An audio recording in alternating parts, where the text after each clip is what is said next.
이번 주일에 이어서 나아만 장군의 사건을 살펴보면서 하나님의 마음을 내게 주소서라는 제목으로 하나님 말씀 증거하도록 하겠습니다.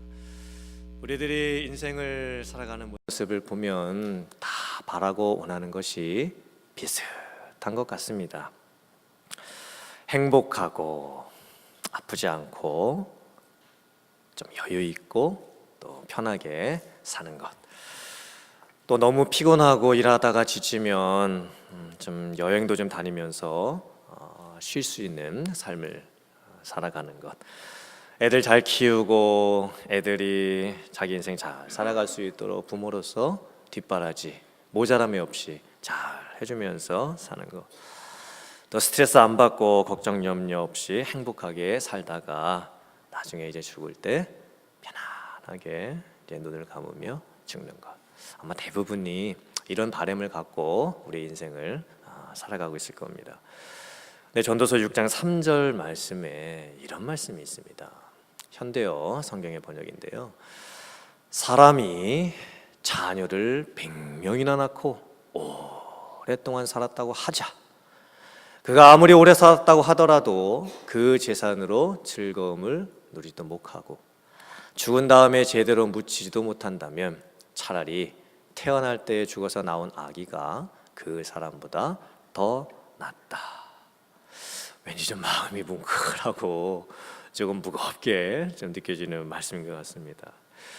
지난 주일날 살펴봤던 나만 장군은 사실 이런 삶을 살고 있었습니다. 최고의 권력, 명예를 가지고 있었고 또 보물을 가지고 있었습니다. 나아만 장군이 살고 있었던 아람 나라에는 휴양지도 많았고 여행을 즐길 수 있는 곳도 많았습니다. 좋은 강들도 많았습니다. 그런데 나아만 장군에게 병이 들고 맙니다. 고칠 수 없는 나병, 문둥병이 들고 맙니다. 그리고 아무리 그것을 자기가 고쳐보려고 했지만 그 병을 고치지를 못하고 있었습니다. 절망 가운데 살아가게 되는 것이죠. 이 나아만 장군의 모습은 바로 저와 여러분들의 모습입니다. 죄를 가지고 있는, 죄의 병을 가지고 있는, 그래서 이 세상의 그 무엇으로도 내 죄를 치유할 수 없는 상태에서 상처받고 살아가고 있는 우리들의 모습을 상징적으로 보여주고 있는 겁니다. 또 나아만 장군이 자기가 나병이 들었을 때에 그 병을 고치려고 했을 때 또 문제가 있었습니다. 그것은 바로 자기 생각이었습니다. 내 생각에는 이렇게 해야 된다라고 하는 자기 생각에 갇혀 있었던 거예요. 하나님이 분명히 엘리사 선지자를 통해 가지고 요단강에 가야 되고 7번 몸을 씻어야 된다. 그래야 나을 수 있다. 그런데 나아만 장군이 어떻게 반응합니까? 내 생각에는 아닌 것 같다라고 반응하는 거예요. 나 정도 되는 사람이면, 이 정도의 권세와 명예를 갖고 있었던 아람 나라 최고의 군대 장관 정도 되면 좀 특별한 방식으로 어떤 큰 종교 의식을 성대하게 치러줌으로써 병을 좀 고쳐줘야 된다, 이렇게 생각을 하고 있었던 거죠. 엘리사 선지자가 요단강에 가서 몸을 7번 씻으라, 이것은 상당히 쉬운 일이었습니다. 그런데 나아만 장군에게는 그게 굉장히 어려운 일처럼 느껴졌습니다. 왜 그랬냐면 그게 자존심이 상하는 일이었습니다. 자기 의가 나타나지 않는 방법이었습니다. 병을 고치기 위해서 자기 힘으로 무엇을 했다라고 하는 자기 공로가 전혀 나타나지 않는 방법입니다. 만약에 엘리사 선지자가 나아만 장군에게 나아만 장군이 할 수 없는 엄청나게 어려운 일을 시켰다라면, 요구했다라면 나아만 장군이 아마 그것을 길을 쓰서라도 무슨 일이 있더라도 막 했을 겁니다. 근데 요단강 가가지고 7번 몸을 씻으라고 하니까 난 저런 방법 갖고는 나는 내 병을 고치기 싫다, 이렇게 좀 자기 생각을 갖고 반응을 하는 거예요. 여기서부터 이제 복음이 무엇인지에 대해서 말씀을 했다고 제가 말씀드렸습니다. 팀 켈러 목사님이 지으신 책을 제가 하나 읽었는데요. 거기에 이런 내용이 나옵니다. 팀 켈러 목사님이 심호하시는 교회에 어느 여자 성도님이 이제 오셨습니다. 교회는 오셨지만 아직 하나님을 믿는 분은 아니셨습니다. 구도자였습니다. 즉 도를 찾고 있는 사람들. 도대체 교회를 다니는 사람들이 왜 교회를 다니는지 궁금해가지고, 교회 가면은 뭘 가르치는지 너무 궁금해가지고 이 팀 켈러 목사님이 심호하는 교회에 어느 여자분이 찾아오신 거예요. 나중에 그 여자분이 복음에 대해서 듣습니다. 그리고 어떻게 해야 구원받는지에 대해서 다 듣습니다. 그녀가 이렇게 고백을 합니다. 결국 교회에서 말하는 게 복음이라는 거군요. 근데 그 복음의 핵심이라는 게 다른 게 아니라 내 자신을 다 포기해야 된다는 것이군요. 그 예수님이 다 하셨다라는 것을 믿으라는 거군요. 그런데 예수님을 믿음으로 구원받는다라고 하는 것이 저에게는 지금 오히려 더 어렵고 힘든 일인 것처럼 느껴집니다. 그 이유가 뭐냐면 차라리 구원을 받기 위해서 나에게 무엇인가 힘든 것을 하라고 한다라고 하면, 내가 무엇인가를 함으로써 구원을 받을 수 있다라고 한다라고 하면 내가 그것을 어떤 방법이라도 써가지고 다 해내고 또 그 행위와 요구를 만족시켰다라고 하는 나의 의, 어떤 그 만족감이 있을 텐데, 내가 대단한 일을 함으로써 구원을 받았기 때문에 내가 하나님 앞에 섰을 때에도 하나님 앞에 내가 이런 거를 해가지고 구원받았습니다 라고 권리를 좀 주장을 할 수가 있을 텐데, 복음이 말하는 바, 교회에서 가르치는 말씀을 들어보니 구원받는 데 있어가지고 내가 할 수 있는 것은 아무것도 없고 오직 하나님께서 은혜를 베푸심으로 말미암아 내가 구원을 받는다고 하니, 아니 그러면 내가 복음 듣고 예수님 믿어서 내 공로로 구원받는 게 아니고 하나님의 은혜로 구원을 받는다라고 하면 결국 나는 하나님께 갚을 수 없는 빚을 지게 되는 것이고, 만약에 하나님께서 내게 무조건적인 은혜를 베푸셔서 구원을 받은 것처럼 하나님께서 나에게 네가 무조건적인 은혜로 공짜로 구원을 받았으니 너에게 있는 모든 것을 다 아낌없이 하나님께 드려라 라고 하신다라고 하면 저는 꼼짝없이 제게 있는 모든 것을 다 하나님께 드려야만 되는 거네요. 차라리 제가 다른 종교에서 이야기하는 것처럼 내 힘과 내 노력으로 구원받는다라고 들었다라고 한다면 그게 참 더 쉬웠을 텐데, 오히려 내가 신에게 무엇을 드릴 수도 있고 안 드릴 수도 있고 이런 결정을 하면서 살 수 있는 것 같을 텐데, 내가 이제 복음을 듣게 되고 예수님을 믿음으로 말미암아 하나님의 은혜로 구원을 받는다라고 하니까 제가 이제 예수님을 영접한다면 제 인생에는 나를 포기하고 앞으로 나를 다 내려놓고 살아야 되는 그런 삶을 살아야 되는 거네요. 믿음으로 구원받는다는 것이 단순한 것 같이 생각했는데 그게 아니었네요.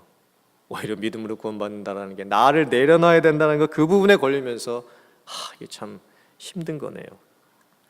그녀는요 복음을 제대로 깨달은 거예요. 교회에서 들어야 될 복음을 제대로 들은 겁니다. 그리고 그녀가 복음에 반응을 하게 돼요. 그리고 예수님을 믿고 구원을 받은 하나님의 자녀가 되었습니다. 성경 말씀 로마서 10장 2절부터 3절 말씀입니다. 내가 증언하노니 그들이 하나님께 열심히 있으나 올바른 지식을 따른 것이 아니니라. 하나님의 의를 모르고 자기 의를 세우려고 힘써 하나님의 의에 복종하지 아니하였느니라. 너무나 안타깝게도 오늘날 심지어 교회 안에도 예수님을 믿고 구원받는다라고 하는 것이 뭔지를 모르는 성도님들이 있을 수 있습니다. 또 예수님을 믿고 구원받는다는 것이 내가 죽고 나면 내가 천국 가겠지라고 하는 그 정도의 반쪽 복음으로 알고 있는 경우도 있을 수 있습니다. 그리고 교회 안에서 신앙생활을 하면서 이 여전히 죽지 않은 이 자기의 의를 가지고서 사람 만나서 자기 자랑하는데 바쁜 그런 성도님들, 그래서 교회가 생명력을 잃어가는 모습도 있을 수 있다라는 거예요. 십자가의 구원은 거저 받는 것이기 때문에 자기 의가 드러나지 않습니다. 그런데 우리들은 어떨까요? 항상 나를 드러내려고 해요. 인간관계의 모든 문제는 결국은 자기를 알아주지 않는다는 것 때문에 일어나는 문제입니다. 복음이 있는 교회는요 사람이 드러나지 않아요. 누가 드러납니까? 예수님과 성령만이 드러납니다. 많은 사람들이 어떤 교회에 몰려갈 수 있어요. 그 교회에 많은 사람들이 모여 있을 수 있습니다. 그러나 그 교회에 복음이 없을 수도 있어요. 왜냐하면 자기 의를 만족시키려고 하는 사람들이 교회 안에 모일 수도 있기 때문에 그렇습니다. 자기 의로 가득 찬 사람이 많은 교회는요, 오히려 불신자들이 모여있는 세상 모임보다 더 위험해지게 되는 거예요. 나만 장군도 가만히 보면요, 자기 의로 끝나버릴 수 있는 사람이었어요. 하나님께서 요단강에 가가지고 몸을 7번 씻으라 하는 그 말씀, 나는 안 되겠다, 나는 도무지 그런 방법 갖고는 나는 고침받기 싫다, 이렇게 밀어낼 수 있었던 겁니다. 그런데 나만 장군이 요단강에 가요, 그리고 씻어요. 그런데 자기의 병든 몸만을 씻었던 것이 아니었습니다. 나만 장군이 뭐를 다 같이 함께 씻어냈을까요? 자기 생각, 자기 의, 자기 교만, 또 나 정도 되면 이 정도의 대접은 받아야 된다라는 자존심, 또 내가 병 고침 만약에 받게 되면 내가 그 대가로 돈도 충분히 엘리사 선지자에게 주겠다라고 하는 그 마음도 다 요단강에 담근 거예요. 다 씻어낸 겁니다. 그랬을 때에 나만 장군의 나병도 깨끗하게 고침을 받았을 뿐만이 아니라 나만 장군에게 이제 삶의 변화가 일어나요. 하나님에 대한 놀라운 신앙의 고백이 되기 시작을 합니다. 나만 장군의 고침받고 처음으로 엘리사 선지자 찾아와가지고 다시 했던 고백이 뭐였냐면, 내가 이제 온 이스라엘 외에는 온 천하에 신이 없는 줄 알았나이다. 이게 뭐예요? 나만 장군이 누구 만난 거예요? 하나님 만났어요. 어떻게 만났어요? 인격적으로 만난 거예요. 자기가 지금까지 이 세상에 존재하는 수많은 신을 섬기고 있었지만, 그 모든 신들 다 헛된 것이고 사람들이 다 만드는 신뿐이고, 내가 이제 알았다. 온 천하에 오직 하나님만이 유일하신 참신이라는 걸 내가 알았다. 이게 고백하는 거예요. 그리고 또 놀라운 신앙의 고백이 나옵니다.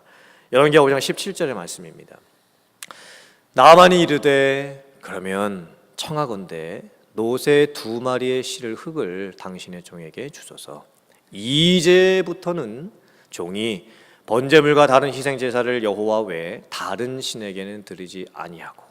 마지막 부분 같이 읽어보겠습니다. 시작. 다만 여호와께 드리겠나이다. 이게 무슨 결단입니까? 나만 장군은요, 이제 남은 나의 삶 오직 하나님만 믿으면서 살겠고, 내게 있는 모든 것들 다 내려놓고 하나님이 원하시면 하나님의 기뻐하시는 그 뜻을 따라서 하나님 마음을 품고 살겠습니다. 이렇게 좀 고백을 하고 있었던 거예요.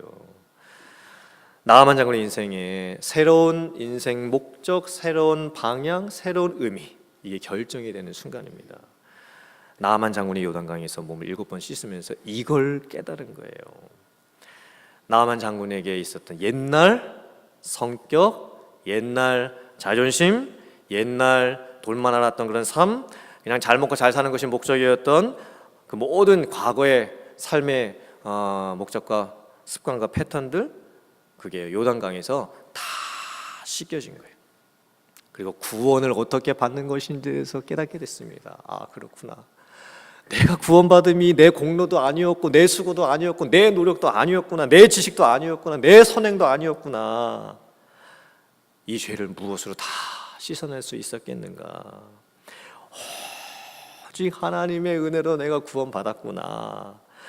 그리고 나서 나만 장군이 이제 내 남은 삶 평생을 하나님을 위해서 살겠습니다.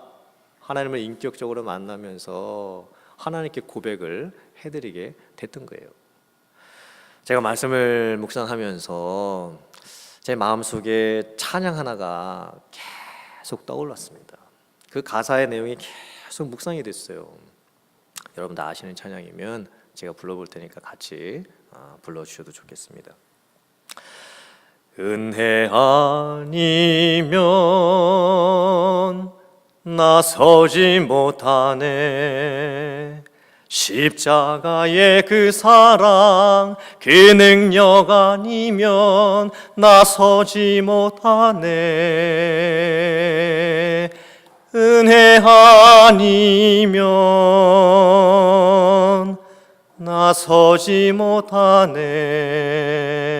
놀라운 사랑, 그 은혜 아니면 나서지 못하네. 아멘. 사랑하는 성도님들, 여러분들에게 정말 나만 장군이 하나님을 만난 것 같은 그런 인격적인 만남이 있으십니까? 그거 있으셔야 돼요. 그리고 여러분이 하나님을 만났다라면 여러분이 가지고 있는 여러분의 옛날 자기 생각들, 자기가 손에 쥐고 있었던 것들 다 내려놓아지는 그런 모습이 있으십니까? 있으셔야 돼요. 하나님은 그걸 원하시는 거예요. 요단강이 뭡니까? 요단강은 영적으로 해석됐을 때는요, 회개의 강입니다. 세례 요한이 요단강에서 회개의 세를 베풀었고, 예수님 앞에서 사람들이 요단강에 나와가지고 자기 죄를 자복하면서 세례를 받았어요. 그리고 예수님을 믿게 됐던 게 바로 요단강이었습니다. 그 요단강이 나에게도 있어야 돼요. 내 모든 것을 씻겨낼 수 있는 그 은혜의 강이 여러분들에게도 있으셔야 됩니다. 사랑하는 성도님들, 오늘 예배를 통해서 말씀을 통해서 여러분 안에 있는 그 어떤 어떤 교만, 어떤 생각, 그게 뭐라고 할지라도 이제 다 예수님의 보혈 안에서 씻겨지고 오직 은혜로 말미암아 구원받음에 대한 그 감격이 진실로 여러분들에게 넘쳐날 수 있기를 주님의 이름으로 축복합니다. 아멘. 오늘 나만 장군의 사건의 끝부분을 보면요, 또 하나의 역설적인 사건이 나오는데요, 엘리사 선지자의 종이었던 게하시가 나병에 걸리는 사건으로 오늘 본문의 말씀이 끝나요. 놀랍게도 나만 장군은 있던 나병이 치유가 됐어요.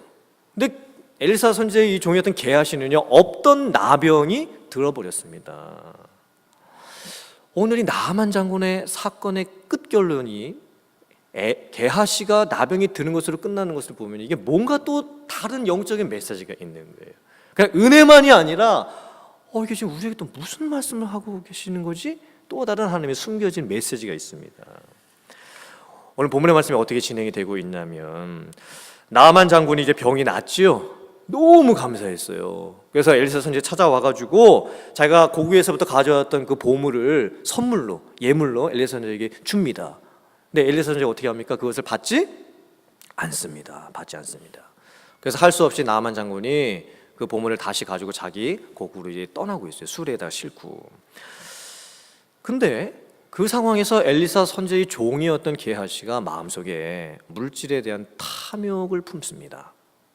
그리고 이렇게 생각하는 거예요. 아니, 우리 주인 엘리사 선지자께서는 왜 그 준다고 하는 그 예물도 안 받으시는 거야? 안 되겠다. 내가 가서라도 그 무슨 선물이라도 내가 받아가지고 와야 되겠다라고 하면서 나만 장군이 타고 가던 수레를 쫓아가기 시작합니다. 나만 장군이 봅니다. 평안하냐? 네가 어찌하여 여기 왔느냐? 게하시가 대답합니다. 거짓말을 슬쩍 얹어서 대답합니다. 지금 엘리사 선지자가 저에게 말씀하셨는데 지금 선지자 생도 2명이 에브라임에서부터 왔는데 그들에게 뭔가 좀 필요합니다. 그래서 은 1달란트하고 옷 2벌을 우리 선지자께서 나만 장군에게 좀 주라고 하십니다. 사실 게하시는요, 없는 말을 지금 지어내고 있는 거예요. 거짓말하고 있습니다. 지금 그 예물 누가 갖고 싶은 거예요? 자기가 갖고 싶은 거예요. 그리고 나만 장군은 병 고침 받은 대가를 분명히 치러야 된다, 이렇게 자기 생각을 좀 하고 있어요. 그리고 그게 자기가 원해서 이렇게 하는 것처럼 여기지 아니하고 마치 다른 누가 필요해가지고 이렇게 받아야 될 것처럼 지금 거짓말을 꾸며내고 있는 겁니다. 그런데 나만 장군이 더 줍니다. 은 1달란트 달라고 했는데 은 2달란트를 주고요, 옷은 이제 2벌 달라고 했으니까 2벌을 이제 같이 줍니다. 그래서 게하시가 그걸 어떻게 할까요? 자기 집에 가져와가지고는 그것을 자기 집에 감추어두는 거예요. 숨겨두는 거예요. 지금 게하시의 모습 잘 보세요. 나만 장군도 지금 처음에 뭐에 빠져 있었습니까? 자기 생각. 게하시도 잘 보세요. 지금 뭐에 빠져 있습니까? 자기 생각. 그 모습을 정확하게 열왕기 하 5장 20절 말씀이 어떻게 표현을 하고 있냐면, 화면 보시면서 중요한 단어 한 2가지만 한번 골라보세요. 저랑 같이 한번 읽어보시면서. 자, 시작. 하나님의 사람 엘리사의 사환 게하시가 스스로 이르되, 같이 시작. 내 주인이 이 아람 사람 나아만에게 면하여 주고 그가 가지고 온 것을 그의 손에서 받지 아니하였도다. 여호와께서 살아계심을 두고 맹세하노니 내가 그를 쫓아가서 무엇이든지 그에게서 받으리라 하고. 잘 보세요. 스스로 이르되, 자기 혼자 아니냐 막 생각을 하고 있는 거예요. 그리고 내가 그를 쫓아가서 게하시의 이 속에서부터 자기 생각이 또 시작이 되는 거예요. 그리고 그 자기 생각이 점점점 게하시를 망가뜨려 가기 시작을 합니다. 자기 욕심에서 죄가 잉태되기 시작을 해요. 그리고 그 죄가 점점 장성하게 돼요. 그리고 그 죄가 자기 자신을 조여오기 시작을 합니다. 왜 엘리사 선지자가 나만 장군이 줬던 예물을 받지 않았을까요? 그 이유가 있습니다. 병의 치료가 어떤 대가로 이루어지는 것이 아니라 오직 은혜로 이루어지는 것임을 나만 장군에게 가르쳐주기 위함이었죠. 그래서 나만 장군이 병 고침 받고 났을 때 어떻게 했습니까? 오직 그 영광을 누구에게만 돌릴 수 있었습니까? 하나님에게만 돌릴 수 있었던 거예요. 또 지금 이 상황 자체가 가뭄이 들어있는 상황입니다. 지금 선지자 생도들이 많은데 지금 그 선지자 생도들이 다 지금 굶고 있는 상황인데 어떻게 엘리사 선지자가 자기만 스승이 돼가지고 그 주는 것들을 받아서 챙길 수가 있었겠어요. 그게 상황적으로 옳지 않다 엘리사 선지자는 생각을 했죠. 근데 게하시는 전혀 다른 자기 생각을 가지고 있는 거예요. 근데 게하시의 더 큰 문제가 무엇이었는가? 하나님이 주시는 회개의 기회를 놓쳐버리고 계속해서 거짓말을 하는 거예요. 엘리사 선지자가 묻습니다. 게하시야, 네가 어디를 갔다 왔느냐? 그랬더니 게하시가 또 뭐합니까? 거짓말하는 거예요. 제가 아무데도 갔다 오지 않았습니다. 그때 엘리사 선지자가 더 놀라운 말씀을 게하시에게 합니다. 열왕기하 5장 26절의 말씀, 표준 세번역으로 제가 번역된 말씀을 제가 보여드리겠습니다. 그 사람이 수레에서 내려 너를 맞을 때에 내가, 즉 엘리사가 영으로 그곳에 있었던 것을 너는 깨닫지 못했느냐? 지금이 돈이나 의복이나 감람원이나 포도원이나 양이나 소나 종을 받을 때냐? 이 말씀 보면 정말 놀라운 말씀이 기록되어 있습니다. 게하시가 나아만 장군 찾아가가지고 거짓말을 하면서 예물을 요구할 때에 뭐가 게하시에게 함께 있었다고요? 엘리사 선지자의 영. 개역 개정 성경에는 마음이라고 되어 있는데 표준 세번역이나 다른 번역들이나 NIV 성경을 보면 다 스피릿이라고 되어 있어요. 영. 엘리사 선지자의 영이 그 거짓말한 상황 가운데에 게하시에게 함께 있었다. 네가 그것을 깨닫지 못했느냐? 이렇게 지금 말씀하고 계시는 거예요. 이게 무슨 상황이에요? 지금 게하시가 없는 말 지어가지고 자기 생각에 빠져가지고 나만 장군에게 거짓말을 하고 있을 때에 분명히 게하시의 마음 가운데에 다른 한편으로 이런 마음이 들고 있었던 거예요. 내가 지금 잘못하고 있는 거 아닌가? 내가 나만 장군에게 거짓말해가지고 이런 예물을 받으려고 하는 것? 이거 안 되지. 그냥 여기서 그만둘까? 그만둬야 되겠다. 분명히 엘리사 선지자의 영이 게하시와 함께 있으면서 게하시의 마음 가운데에 그 마음을 주었던 거예요. 엘리사의 영이 게하시의 마음을 움직이고 있었어요. 그런데 게하시가 너무나 안타깝게도 엘리사의 영이 자기 마음속에 주는 그 거룩한 마음을 어떻게 해버려요? 무시해버려요. 듣지를 않는 거예요. 그 여전히 게하시가 자기가 가지고 있었던 생각대로 합니다. 이게 가장 무서운 죄였어요. 게하시가 엘리사의 영이 주는 그 마음까지도 거부해버린 것, 밀쳐내버린 것, 이게 가장 무서운 죄였습니다. 어떻게 게하시가 이렇게까지 될 수 있었을까? 게하시는요, 엘리사 선지자의 종이에요. 평상시에 엘리사 선지자 따라다녔던 사람입니다.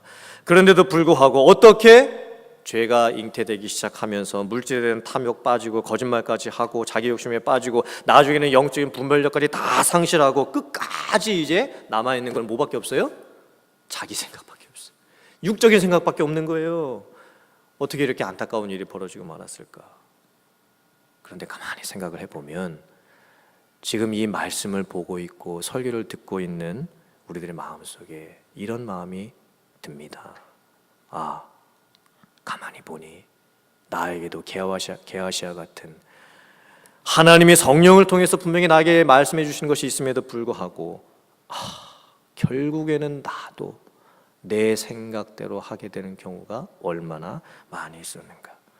어쩌면 이 게하시아의 모습이 내 모습일지도 모르겠다. 그런 마음이 드는 거예요. 그런 마음이 드셔야 돼요. 오늘 말씀을 여러분이 제대로 들으셨다고 한다면 그런 마음이 내 안에 들어야 됩니다. 예레미야 17장 9절부터 10절의 말씀입니다. 만물보다 거짓되고 심히 부패한 것은 마음이라, 사람의 마음이라.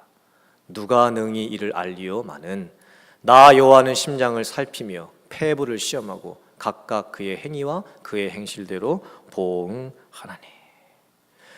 오늘 하나님께서 말씀을 통해서 저와 여러분들에게 주시는 메시지는 분명합니다. 누구의 마음을 품을 수 있어야 된다? 하나님의 마음을 품을 수 있어야 된다는 거예요.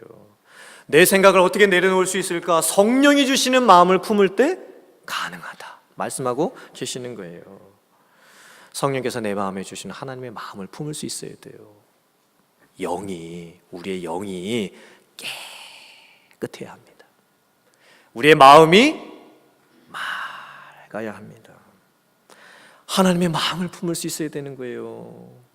하나님께서 성령을 통해서 저와 여러분들에게도 오늘날 이 시대 동일하게 성령의 음성을 들려주시는데 그 음성을 여러분이 들을 수 있어야 되는 거예요. 건강한 교회가 어떤 교회입니까? 복음이 드러나는 교회고 성령이 주시는 영적 분별을 할 수 있는 교회예요. 하나님이 무엇을 기뻐하실까라고 하면서 하나님의 마음을 품기로 애쓰는 성도들이 있는 교회, 그 교회가 건강한 교회입니다. 건강하지 못한 교회는요, 수많은 사람들이 모여가지고 자기 생각하는 거예요. 자기 얘기하고 자기의 드러나고. 성령이 역사하지 못하는 교회는 끝나는 거예요. 끝납니다. 사랑하는 성도님들, 이 나아만 장군의 사건은요, 앞부분 나아만 장군의 모습을 통해서는요, 은혜를 우리에게 보여줍니다. 우리가 죄의 병에서 어떻게 구원받을 수 있는가? 오직 은혜밖에 할 수 없다. 그것을 보여주고 있는 거예요. 그리고 그 하나님을 인격적으로 만났을 때 내 삶에 놀라운 변화가 일어나는 것을 나아만 장군의 모습을 통해서 보여주고 있습니다. 그런데 참 놀랍게도 이 나아만 장군 사건의 스토리의 결론은 뭐냐면 게하시의 사건으로 끝나는 거예요. 이게 뭐예요? 나아만 장군도 사실 자기 생각으로 출발했어요. 그런데 나중에 은혜로 맞춰요. 근데 게하시는 어떻게 돼요? 자기 생각으로 출발해서 끝도 자기 생각으로 맞춰요. 하나님이 주시는 마음까지 거부해 버렸기 때문에, 성령이 그 마음이 주시는 그 마음까지도 거부해 버렸기 때문에 심판이 임함으로 끝나는 거예요.